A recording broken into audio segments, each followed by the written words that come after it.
Howdy, this is Chief Jones here, and I've asked the team psychologist to come in and make some comments and some analysis on things from a psychological standpoint. Are you there? Yes, I am. Well, thank you so much for offering us your time and your professional opinion. No problem. I try and seek out professional opinions because they have weight where personal opinions are like your ears on your head. Most people have some. Um, I got some really specific questions I'd like to ask. My first thing is that this is with all government employees, but let's just stick to peace officers, law enforcement. They all take an oath of office. They're required to do that under law in order to get funds, which are their salary, paycheck, whatever you want to refer to it as, for the job they're going to do.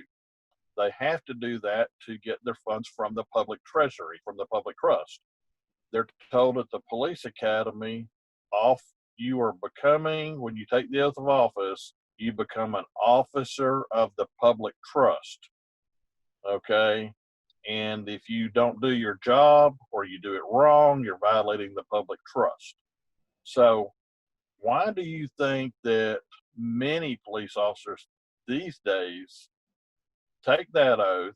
They're told they're an officer of the public trust, and then they don't uphold the Constitution of their state and of the federal government, even though that supersedes all state and federal laws, and it supersedes all policies and standard operating procedures.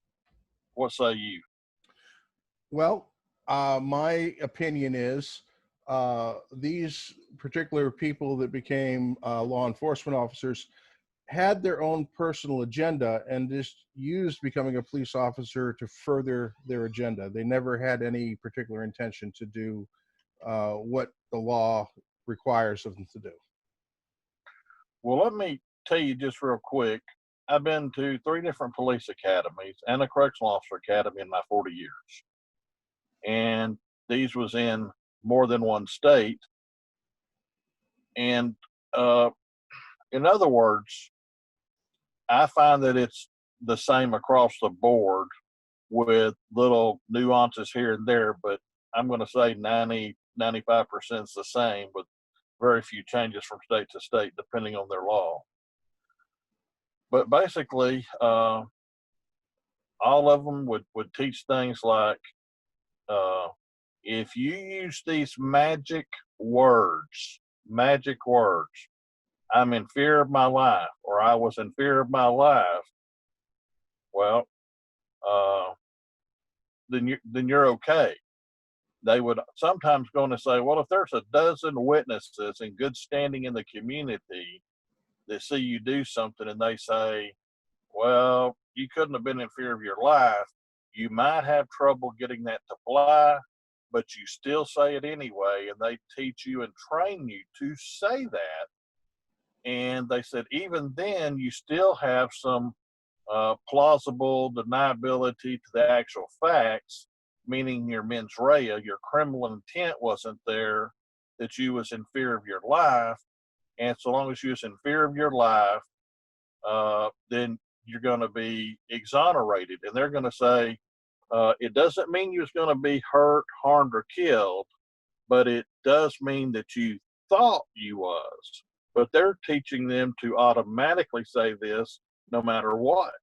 What's your thoughts on that? That's simply premeditation. There you have the police officers are supposed to be honest. And if there was a situation that he generally thought or she generally thought she feared for her life, that would be, easier to prove. But just arbitrarily saying it and shooting somebody, I personally, if I was on a jury right now, I would just basically assume cops lie, and unless they got video evidence, I'm not going to vote the guy guilty. Right. Well, let me tell you, You may have seen on YouTube and other platforms where you'll have a sheriff or chief of police or a sergeant, somebody like that in higher rank, that you'll see them come down and they'll be telling these officers for their department, their office, or their agency, you can't do that or take the handcuffs off or stand down or what have you. Sometimes it's even a younger officer telling other officers, hey, you can't do this. It's wrong. It's unconstitutional or it's against the law. But where that was the vast super majority back in the 70s when I started, I found that in the 90s, it was starting to change the other way. In the early 2000s, you see usually the other way around, them trying to figure out how they're going to make an arrest, what charge they can stick to it, versus trying to figure out if it's constitutionally sound.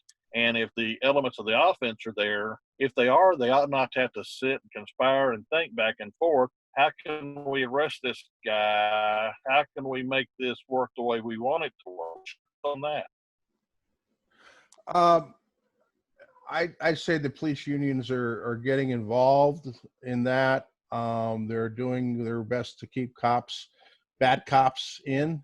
And so therefore, following the rule of law, morals and ethics and right and wrong and everything else isn't on the front line anymore. It's somewhere back on the draft angle. Right. Well, you know, they've turned so many things into an administrative state that is totally opposite of the rule of law and what peace officers are supposed to be. They don't even use that term peace officer much anymore. You do have true peace officers, and they're under the Constitution of your state. Everybody else is a statutory law enforcement officer. And there's a big distinction. But back in the 70s when I got in, all the way through the early 90s, police unions and cops all alike said, we don't make the law, we just enforce the law. If you want to change the law, talk to your representatives and change it. But by the early 90s, that was changing. And before Clinton left office and he put another 100,000 on the street, supposedly, on all these government grants, then unions started swelling in membership. They started creating special laws for cops. And that was because the unions were going down lobbying and getting contract language in there where if you was a cop and you did something that was a violation of the law, so long as that departmental policy and or that union contract said you can't be charged, you can't be whatever, then they were making the laws and enforcing the laws, and they were making their laws to protect themselves, not the public, or make it a fair, square deal all the way around.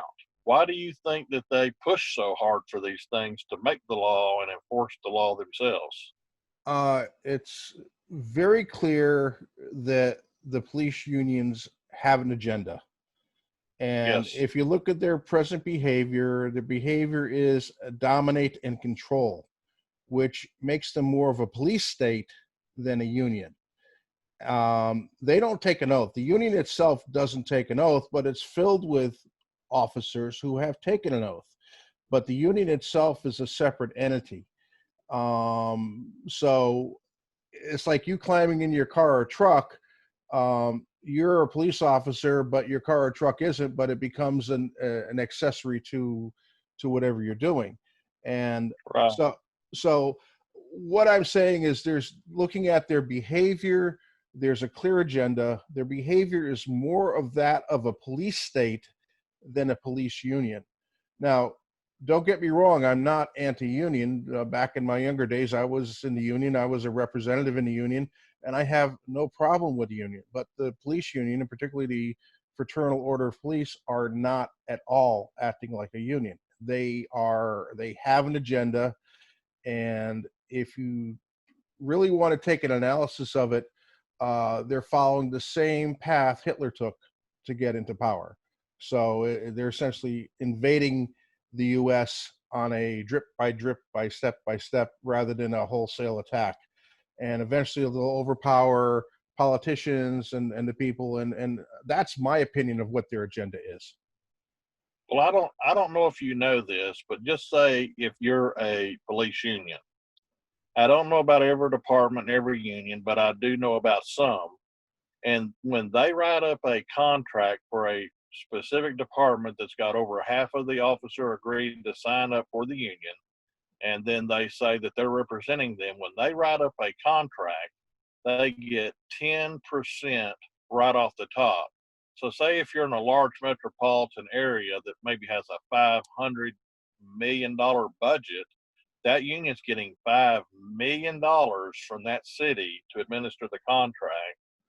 They also get their membership dues, and then they go around and solicit people to say, would you like to advertise in our magazine, and would you like to be a supporter for $500 to $3,000? We'll give you this plaque and these stickers. It becomes a multi-million-dollar operation, and they use those multi-million dollars to go off of taxpayer funds to go back and lobby the legislatures in these states and federal government to make laws more favorable to them. So, in effect, it makes taxpayers be footing the bill for the lobbyists of police unions in a complete circle. What's your thoughts on that?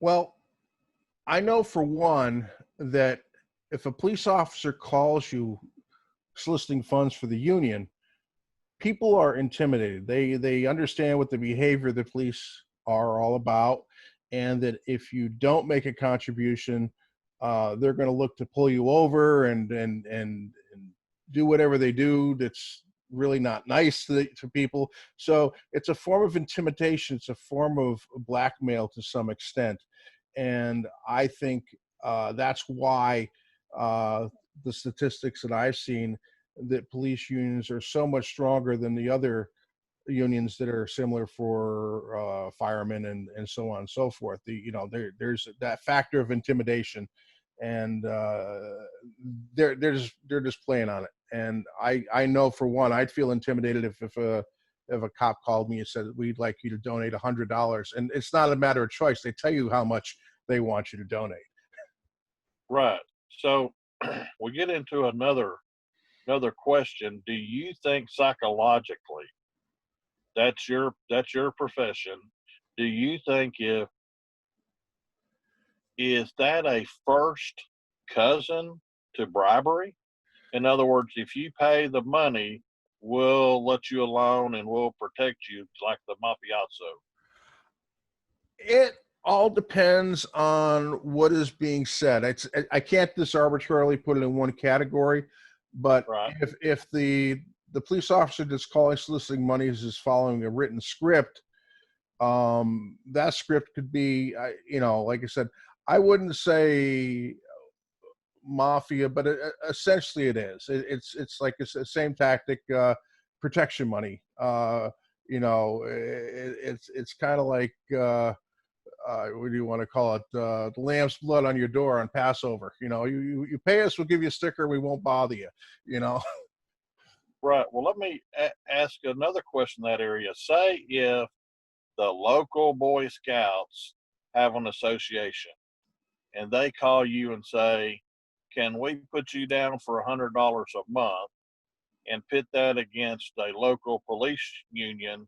Like, let's just say you're in Miami, Florida, and this the Miami, Florida police union, and we'd like you to contribute $100 versus the Boy Scouts or some other civic organization in the area. Which one are you more likely to give to, and why? I wouldn't, if I'm getting called by a police officer who has the legal authority to come mess with me, it's intimidation. It's very simple, because first off, they have your phone number, which also means they know where you live. They already have the license plate of your car. They have all that information available to them. It's not like somebody calling up who has your phone number and knows nothing about you. So that fear, it's embedded that they know everything about you, and if you don't want to play, they'll come after you. And that's, every person's going to read that differently, but it's kind of like a mafia shakedown. Is that kind of like a psychological impact, like if somebody says, if you make me mad, I'm going to call the Internal Revenue Service, the IRS, and tell them this or that, and people are just scared to death of the IRS, whether they've done they haven't even done nothing wrong. They've done everything right, but there's still that fear factor. I'll sum it up in one word: trauma. Right. You're traumatized, and that's what it comes down to. Is when the police call you, you are traumatized, particularly if they're asking for money. Like when they pull you off on the side of the road, if you don't know your rights, they will rail you right on down every step beyond whatever they're supposed to do. So knowing your rights is critical to putting them in check. But bad cops don't care; they will just continue because they have an agenda, and they will do whatever they set out to do before you even got there. I can't tell you about every police union, but I do have some in mind that they specifically tell you that there's a nice window decal, and they'll give you 2 to 5 of them or something for every $100 you give as a token of appreciation. Is that not marking your car for get out of jail free card? Again, that's biblically, that's painting the lamb blood on your door for Passover. So Right. yeah, same thing. I mean, metaphorically, it's exactly the same. And again, it's in the mafia they call it protection money, and again, it's all a shakedown, but it's behavior that the U.S. government tries to root out. If you want to go back to mafias figures in New York or whatever it was, these are all behaviors that they're consistently trying to fight. But now it's being done by the police, so it's intimidation because you can't call the police to stop the police. They check themselves, so it's intimidation. So there's no Well, there's no other let word. me let me ask you a question. You know, stories about the fox in the hen house. Mm-hmm. Do you think that the hens ought to be able to judge the fox, or 12 foxes ought to be able to look at the fox? I mean, what's the chances of anything really be doing? And I'm liking that to the internal affairs. In other words, if you check your own people and there's not an outside source to keep you in check and balance, uh, what's your thoughts on that?